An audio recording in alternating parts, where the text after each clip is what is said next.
बिस्मिल्लाहिर्रहमानिर्रहीम। अस्सलामुअलैकुम। Welcome to Fatima's kitchen. अगर घर में आलू है तो जल्दी से आलू उठाइए, उसमें अंडा डालिए और यकीन करें चटखारे लेने के लिए तैयार हो जाइए। बहुत ही आसान और बहुत ही मज़ेदार। यहाँ पे मैंने लिए हैं 1 किलो आलू। आलू को हमने फिंगर फ्राइज़ की तरह काट लेना है और हम इसकी बनाएंगे बहुत ही मज़ेदार ऐसे फिंगर फ्राइज़ जो आपने पहले कभी नहीं खाए होंगे। बहुत ही मज़ेदार और बहुत ही आसान तरीके से बनाएंगे। साथ ही इसका मज़ेदार सा सॉस होगा, यकीन करें इंशाल्लाह आपकी वाह वाह होगी। तो चलिए जी, यहाँ पे मैंने 1 किलो आलू लिए हैं, उसको इस तरह फिंगर फ्राइज़ की तरह शक्ल में काट लिया है। अब यहाँ पे मैं इसमें डालूँगी इतना पानी कि ये जितने भी आलू है ये इसमें अच्छी तरह डिप हो सके। यहाँ पे हमने ज़्यादा पानी लेना है और इसमें डालेंगे 1 चाय का चम्मच भर के नमक और अच्छी तरह मिक्स करने के बाद हम इसको छोड़ देंगे सिर्फ 10 मिनट के लिए। दूसरी साइड पे हम पानी बॉयल होने के लिए रख देंगे। 10 मिनट बाद आलू का जितना भी एक्स्ट्रा पानी है वो हमने निकाल लेना है। जितना भी इसमें पानी है वो निकाल लेंगे और इसको डालेंगे जो गर्म पानी है और जिसमें बॉयल आने लगा है उसी में हमने इसको डालना है और सिर्फ 5 मिनट के लिए हमने इसको बॉयल करना है तेज़ आंच पे। आपने यहाँ पे टाइम का ख़ास ख्याल रखना है। अगर आप इसको ज़्यादा टाइम देंगे तो फिर आपके जो फिंगर फ्राइज़ है वो क्रंची नहीं बनेंगे। तो इसके बाद हमने इसका जितना भी पानी है हमने इसका निकाल लेना है और इसको किसी भी चलने की मदद से छान लेना है। अब यहाँ पे हमने क्या करना है, इन आलूओं को थोड़ी देर के लिए हमने ठंडा करना है। पंखे के नीचे रखेंगे तो 5 मिनट में ही ये आलू अच्छे खासे ठंडे हो जाएंगे और रूम टेम्परेचर में आ जाएंगे। यहाँ पे जैसे ही रूम टेम्परेचर में आएंगे अब हमने इसको एक बॉल में शिफ्ट कर लेना है और इसके ऊपर हम डालेंगे 1 किलो के लिए आपने इसमें डालना है 2 अदद अंडे। रूम टेम्परेचर के अंडे हमने इसमें डालने हैं। यहाँ पे हम स्पाइसेस का इस्तेमाल बहुत कम कर रहे हैं क्योंकि यहाँ पे हम डालने वाले हैं बहुत ही मज़ेदार मसाला। तो 1 टेबल स्पून हम इसमें नमक डालेंगे और साथ ही यहाँ पे 1 टेबल स्पून 1 खाने का चम्मच भर के मैं इसमें शामिल करूँगी चिकन तंदूरी मसाला। आपके पास अगर ये ना हो तो आप चिकन टिक्का मसाला भी इसमें डाल सकते हैं, ठीक है। यहाँ पे 1 कप हम लेंगे मैदा और उसमें शामिल करेंगे 2 खाने के चम्मच भर के कॉर्नफ्लोर का और इसको अच्छी तरह मिक्स करेंगे। यहाँ पे आपने अलग अलग इन दोनों चीज़ों को नहीं डालना, आपने मिक्स करना है और हमने इस आलू के ऊपर थोड़ा थोड़ा सा ही ये मैदा और कॉर्नफ्लोर जो है ये डालना है। एक साथ डालने की आपने गलती नहीं करनी। हमने इसमें थोड़ा थोड़ा सा डालने के बाद इसको अच्छी तरह मिक्स करना है। ये बहुत ज़रूरी है क्योंकि जब भी हम जिंगर फ्राइज़ बनाते हैं तो उसके लिए एक एक की कोटिंग करते हैं तो वो बहुत मुश्किल है। लेकिन अगर हम इस तरह बनाएं ना तो यकीन करें आप एक साथ जो है 2 से 3 किलो आलू भी बहुत ही जल्दी और बहुत ही आसान तरीके से बना सकेंगे।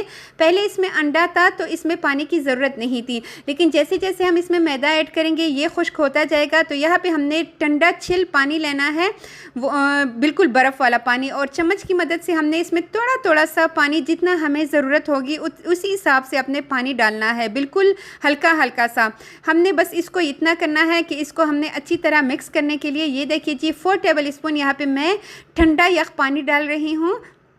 इससे ज़्यादा आपने नहीं डालना। हाँ, अगर आपको लगे कि बहुत ज़्यादा ड्राई है और इसमें क्रम्स जो है वो नहीं बन रहे तो आपने फिर ज़्यादा पानी भी डाल सकते हैं, लेकिन इतना ही आप, और पानी आपने बिल्कुल ठंडा इस्तेमाल करना है। और ये देखिए जी ज़बरदस्त सी इसकी कोटिंग हो चुकी है। एक एक के ऊपर, एक एक फ्राइज़ के ऊपर आप देख सकते हैं बहुत ही मज़ेदार इसकी कोटिंग जो है बहुत ही ज़बरदस्त हो चुकी है। यहाँ पर मैं आपको दिखाती चलूँ। और दूसरी साइड पर हमने ऑयल को अच्छा खासा गर्म कर दिया है। आप चाहे तो इस तरह चम्मच की मदद से भी एक साथ डाल सकते हैं, लेकिन वो एक दूसरे के साथ चिपक जाते हैं।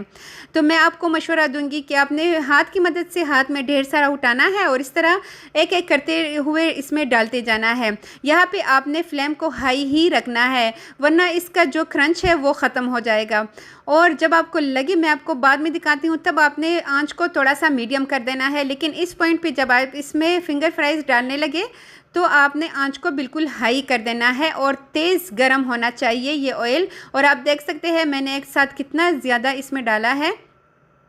थोड़ी देर आपने इसको बिल्कुल नहीं छेड़ना। तकरीबन 2 मिनट बाद आप इसमें चम्मच चलाते हुए आपने इसको कुक करना है और 2 मिनट बाद आपने जो चूल्हा है उसको आपने मीडियम कर देना है। और लीजिए, जब आप इस तरह उलटते पुलटते इसको फ्राई करेंगे यकीन करें बहुत ही बाजार जैसा इसका फ्लेवर आएगा और बहुत ही ये काफ़ी देर तक भी जो है ऐसी क्रंची रहेंगे, ठीक है। इन छोटी छोटी टिप्स होते हैं जिनको हमने फॉलो करना होता है, वरना कुकिंग तो हर कोई कर सकता है, लेकिन छोटी छोटी बातों का आपने ध्यान रखना है। और इस पॉइंट पे मेरी आप लोगों से एक छोटी सी गुजारिश है कि अगर आपने अभी तक मेरे चैनल को नहीं सब्सक्राइब किया तो प्लीज़ चैनल को लाजमी सब्सक्राइब करें और बेल आइकन को भी प्रेस करें। मेरे चैनल पे आप लोगों के लिए बहुत ही मज़ेदार सी रेसिपीज़ मौजूद है। यहाँ पे हमने इसको अच्छी तरह जब इसका खूबसूरत सा कलर आ जाए तो आपने इसको निकाल लेना है। और निकालना आपने बिल्कुल भी किसी न्यूज़पेपर के ऊपर या फिर किसी भी टिश्यू के ऊपर आपने इसको नहीं निकालना। आपने इसी तरह किसी बास्केट के अंदर इसको डालना है। इससे ये होगा जितना भी एक्स्ट्रा ऑयल है वो निकल जाएगा, लेकिन इसका क्रंच जो है वो बरकरार रहेगा। ठीक है, यहाँ पे ऐसे ही सारे फिंगर फ्राइज़ मैंने रेडी कर लिए हैं। अब यहाँ पे बारी आती है इसके लिए मज़ेदार सा सॉस बनाने की। आप देख सकते हैं कितने ये मज़े के ये फिंगर फ्राइज़ लगते हैं। आप 3 से 4 किलो भी बनाएंगे ना किसी पार्टी के लिए तो वो भी कम पड़ जाएंगे। यहाँ पे सॉस बनाने के लिए मैं यहाँ पे आधा कप जो है मायोनीज़ ले रही हूँ। मायोनीज़ बहुत ज़्यादा गाढ़ा होता है तो इसको ज़बरदस्त सा करने के लिए हम इसमें डालेंगे तकरीबन 3 टेबल स्पून भर के दूध का। यख दूध होना चाहिए, मतलब ठंडा दूध होना चाहिए यहाँ पे।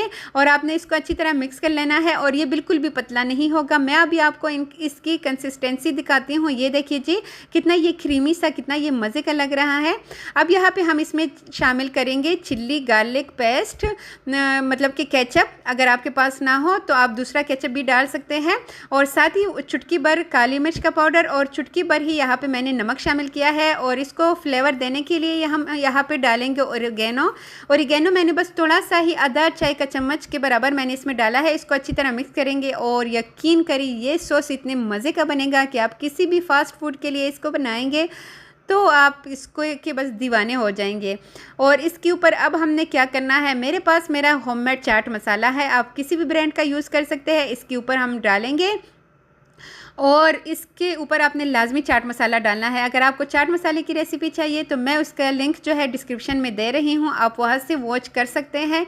और देख लीजिए यहाँ पे हमने इसके ऊपर हमने डाल देना है वही जो हमने रेडी करके रखा हुआ था सॉस। और इस सॉस को आप इसके साथ भी सर्व कर सकते हैं। बहुत ही मज़ेदार, मैं तोड़ के दिखाती हूँ। अंदर से इतने ज़्यादा सॉफ्ट, ऊपर से क्रंची और अंदर से 100% कुक, बहुत ही मज़ेदार। तो आप भी जल्दी से किचन में जाइए, आलू बहुत ज़्यादा सस्ते हो गए हैं तो अभी मज़ेदार सी रेसिपी लाजमी एक बार ट्राई कीजिएगा। यकीन करें आप बार बार ट्राई करने पे मजबूर हो जाएंगे। अपना फीडबैक भी मेरे साथ लाजमी शेयर कीजिएगा और इस ज़बरदस्त सी वीडियो को अपने फ्रेंड्स के साथ भी शेयर करें ताकि वो अपने फैमिली, अपने बच्चों के लिए इसको बना सके, अपनी वाह वाह करवा सके। Thanks for watching. अल्लाह हाफिज़।